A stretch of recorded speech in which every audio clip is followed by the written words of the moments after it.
ce podcast, on explore ensemble des pistes de réflexion sur notre identité et nos relations. Une détox, mais pourquoi? Pour se débarrasser de ce qui nous empêche d'avancer et nous pose problème ici et maintenant pour la suite de notre vie. On va parler d'attentes, d'affirmations, de limites, de liberté, d'émotions, de valeurs, de schémas, de traumas, bref, de la vie. Oui, en fait, je suis psychologue et surtout passionnée par la vie et le fonctionnement humain. Réussir à comprendre qui tu es, c'est le début pour une vie plus saine et plus sereine. Alors je te souhaite de passer une belle détox à mes côtés. Pourquoi vous ne vous considérez pas comme féministe alors que vous êtes une femme? C'est plus ou moins la question que l'on m'a posée dans une interview pour le magazine Elle. J'ai été surprise de voir que la plupart des jeunes filles interviewées, qui avaient autour de la vingtaine, se définissaient féministes, alors que les femmes qui avaient plus de 40 ans ne s'identifiaient pas à ce terme. On peut se dire qu'en tant que femme, c'est évident d'être féministe. Qu'en tant qu'homme, on devrait aussi soutenir le mouvement. Pour certains, c'est primordial, mais pour d'autres, c'est trop radical. Alors, de quoi on parle quand on parle de féminisme? En fait, je pense qu'on a toutes et tous une définition qui est différente, donc on n'arrive pas à se mettre d'accord. Dans le dictionnaire Le Robert, le féminisme, c'est la doctrine qui préconise l'égalité entre l'homme et la femme et l'extension du rôle de la femme dans la société. Jusque-là, pas vraiment de raison de s'opposer. C'est essentiel de chercher à ce qu'on soit égaux en tant qu'être humain. Mais le féminisme, selon les régions du monde, ne porte pas le même combat. Là où les positions divergent, c'est dans la manière de revendiquer le féminisme et de le vivre.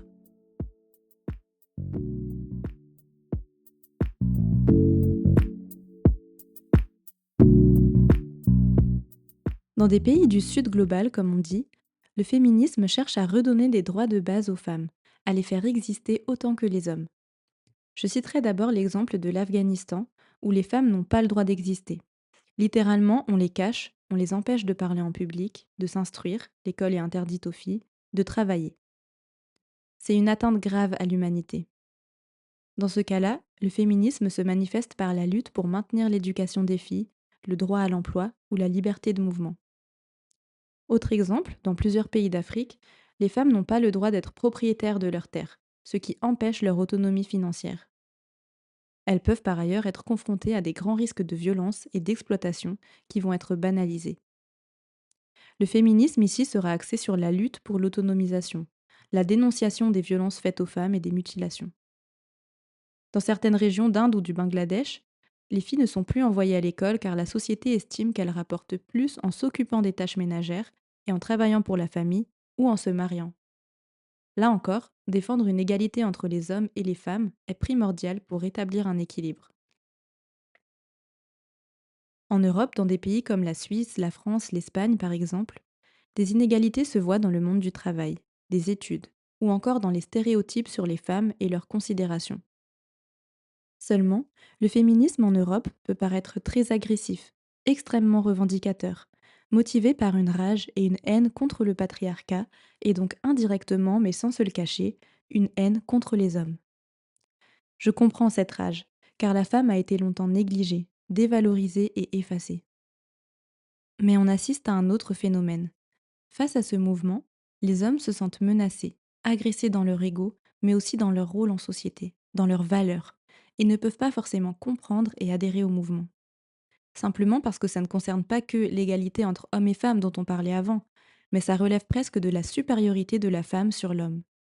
Ce qui bouleverse plein de conceptions, mais aussi peut faire peur. Menant parfois à des mouvements masculinistes qui se révoltent contre ces féministes pour se défendre. Ça devient une guerre entre hommes et femmes.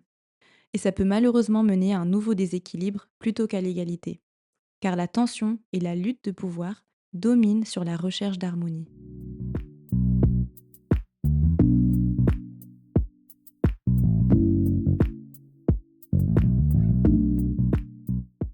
Les choses sont en train de changer et notre société a besoin d'évoluer, de faire différemment.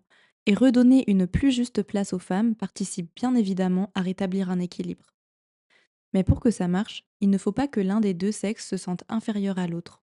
Sinon, on inverse juste la tendance et on ne tend pas vers l'égalité. C'est quoi maintenant le lien avec toi, ton identité, tes relations?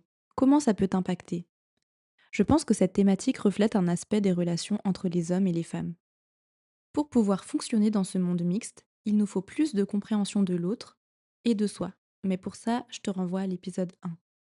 Comprendre l'autre, ça veut dire comprendre ce qui motive la personne, comment elle agit et pourquoi, quels sont ses besoins, quelle est sa vision des choses, quelle est l'intention qu'il y a derrière son comportement, sans faire de raccourcis. Pour ça, il faut discuter, se renseigner, sortir de nos clichés pour oser voir ce qu'il y a de bien chez l'autre. La réticence contre le sexe opposé part souvent de nos frustrations, de nos déceptions et de nos mauvaises expériences aussi. On a la fâcheuse tendance à voir uniquement les choses qui confirment nos idées et à fermer les yeux sur les contre-exemples. C'est ce qu'on appelle le biais de confirmation. Par exemple, je peux être convaincue que les hommes sont trompeurs et mauvais et chercher tous les exemples qui le montrent dans l'actualité ou dans des histoires qu'on me raconte. Alors que dans mon entourage, je vois beaucoup d'hommes qui ne sont pas comme ça, mais cette info pèse moins lourd dans la balance, je l'ignore. Bien sûr qu'il y a des hommes qui ont fait beaucoup de mal aux femmes, mais on ne peut pas le faire payer à tous, alors que tous ne cautionnent pas ces actes. Essayons peut-être de chercher plus de justesse dans notre manière de voir les autres, sans toujours être en rivalité. Ça commence par avoir un entourage qui incarne les valeurs qui nous font du bien, qui nous inspirent, avec qui on peut être en accord. Mais aussi dans ce qu'on consomme comme réseaux sociaux, comme médias, comme divertissement. Tout ça participe à nos conceptions et à notre position sur le sujet. Dans le couple, dans les amitiés ou dans les relations au travail, cet équilibre entre les hommes et les femmes est toujours délicat et demande de l'ajustement. Il demande de la patience, de la tolérance, du respect, mais aussi de l'affirmation et de la confiance.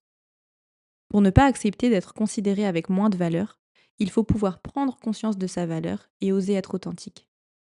Mais bon, ça, on en parlera justement dans le prochain épisode où on reviendra un peu plus sur de l'introspection. J'espère avoir pu t'apporter quelques pistes de réflexion pour ta propre détox. Si ça t'a parlé, tu peux laisser une petite évaluation, ça me permettra de savoir que le contenu te plaît. Et tu peux aussi me contacter si ça a éveillé des questions ou des propositions pour des prochains podcasts. Toutes les infos sont dans la description du podcast. À bientôt!